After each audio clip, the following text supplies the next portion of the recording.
తెలంగాణకు మరో 4 రోజులు రెయిన్ అలర్ట్ ఇచ్చింది వాతావరణ శాఖ. రాష్ట్రంలో మే 22 తర్వాత భారీ నుంచి అతి భారీ వర్షాలు పడే ఛాన్స్ ఉందని హెచ్చరించింది. ఈ నెల 22 నాటికి బంగాళాఖాతంలో ఏర్పడే అల్పపీడనం 24వ తేదీ నాటికి వాయుగుండంగా మారే ఛాన్స్ ఉందని వాతావరణ కేంద్రం తెలిపింది. ఈ అల్పపీడన ప్రభావంతోనే రాష్ట్రంలో భారీ నుంచి అతి భారీ వర్షాలు కురిసే అవకాశం ఉందని తెలిపింది.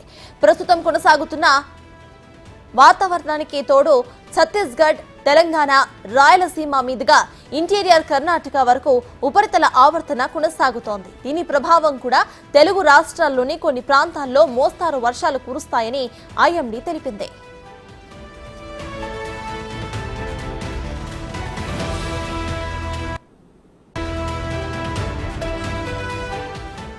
హైదరాబాద్ వాతావరణ శాఖ ఉమ్మడి ఆదిలాబాద్, వరంగల్, ఖమ్మం, కరీంనగర్, హైదరాబాద్, నిజామాబాద్, నల్గొండ జిల్లాలకు ఎల్లో అలర్ట్స్ ను జారీ చేసింది. ఈదురు గాలుల ప్రభావం తీవ్రంగా ఉంటుందని హెచ్చరించింది ఐఎండీ. హైదరాబాద్ లోనూ వచ్చే 3 రోజుల పాటు ఇలాంటి వాతావరణ పరిస్థితులే ఉంటాయని తెలిపింది. మరో వారం రోజుల పాటు రాష్ట్రంలో వర్షాలే ఉంటాయని స్పష్టం చేసింది.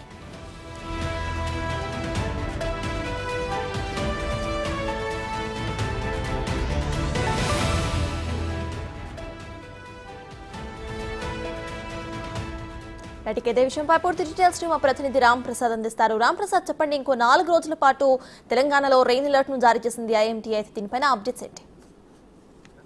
మనం చూసినట్లయితే తెలంగాణ రాష్ట్రంతో పాటు ఏపీ కూడా తెలుగు రాష్ట్రాలలో అయితే బంగాళాఖాతంలో మధ్య బంగాళాఖాతంలో ఏర్పడినటువంటి అల్పపీడనం కారణంగా అయితే 2 నుంచి 3 రోజుల పాటు పూర్తి స్థాయిలో రేపు 22వ తేదీ ఏదైతే ఉందో 22వ తేదీన మధ్య బంగాళాఖాతంలో ఏర్పడినటువంటి అల్పపీడనం కారణంగా అయితే తెలంగాణ రాష్ట్రంతో పాటు ఏపీలో కూడా పూర్తి స్థాయిలో మోస్తరు నుంచి భారీ వర్షాలు కురిసే అవకాశం ఉంది. మనం చూస్తున్నాం ఇప్పటికే తెలంగాణ వ్యాప్తంగా కూడా గత 10 రోజుల నుంచి కూడా వర్షాలు కురుస్తాను అడపదడప కురుస్తున్నటువంటి వర్షాలు అయితే ఇటు రాష్ట్ర వ్యాప్తంగా ఇటు కొంతమంది రైతులతో పాటు ప్రజలందరికీ కూడా ఇబ్బంది కలిగిస్తున్నటువంటి నేపథ్యంలో అయితే ఒక్కసారిగా ఈ అల్పపీడన మధ్య బంగాళాఖాతంలో ఏర్పడినటువంటి అల్పపీడన ప్రభావంతో అయితే ఈ నెల 22న రేపు అల్పపీడనం ఏర్పడుతుంది. అంతేకాకుండా రేపటితో పాటు ఎల్లుండి కూడా అల్పపీడన ప్రభావం ఉండే అవకాశం ఉంది.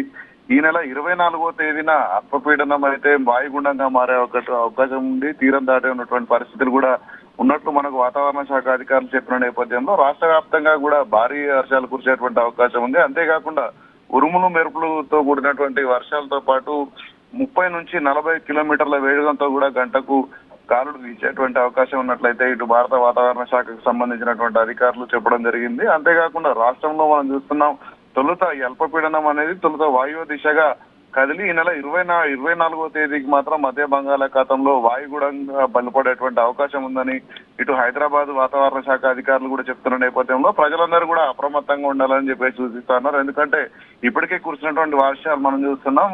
ఒక గంట సేపట్లోనే కుండపోత వర్షం కురుస్తున్న నేపథ్యంలో అల్పపీడనం కారణంగా అయితే వర్ష ప్రభావం కొంత ఎక్కువగానే ఉందని చెప్తా ఉన్నారు. అంతేకాకుండా నైరుతి ఋతుపవనాలు కూడా ఈ నెల ఆఖరుకు కేరళ రాష్ట్రానికి చేరుకునే అవకాశం ఉన్న నేపథ్యంలో జూన్ మొదటి వారంలోనే తెలంగాణ రాష్ట్రానికి వర్షాకాలం మొదలవనున్నట్లు కూడా సంకేతాలు వెలువడ్డాయని ఇప్పటికే వాతావరణ శాఖ అధికారులు చెప్తున్న నేపథ్యంలో ఈ యొక్క అల్పపీడనం ప్రభావం అయితే ఈ నెల 22, 23, 24 తేదీల్లో తెలుగు రాష్ట్రాలలో పూర్తి స్థాయిలో ఉండనున్నట్టు తెలుస్తా ఉన్నారు. ముఖ్యంగా హైదరాబాద్ లో మటుకు హైదరాబాద్ వ్యాప్తంగాతో పాటు పలు జిల్లాలు ఇటు ఖమ్మం జిల్లా కానీ, నల్గొండ జిల్లా, వరంగల్ జిల్లాతో పాటు పలు జిల్లాలలో భారీ వర్షపాతం నమోదయ్యేటువంటి అవకాశం ఉన్నట్టు కూడా ఇప్పటికే వాతావరణ శాఖ అధికారులు చెప్తున్న నేపథ్యంలో హైదరాబాద్ లో పూర్తి స్థాయిలో వర్షం ఏంటంటే ఇప్పటికే కురిసినటువంటి వర్షానికి చాలా ప్రాంతాలలో కొన్ని సమస్యలను అయితే దృష్టికి తీసుకొచ్చినటువంటి నేపథ్యంలో ఇటు జిహెచ్ఎంసీ అధికారులు కూడా కొంత అలర్ట్ గా ఉండాలని చెప్పేసి కూడా ఇటు వాతావరణ శాఖ అయితే అధికారులకు కూడా ఆదేశాలు జారీ చేసినటువంటి పరిస్థితిని మనం చూడవచ్చు.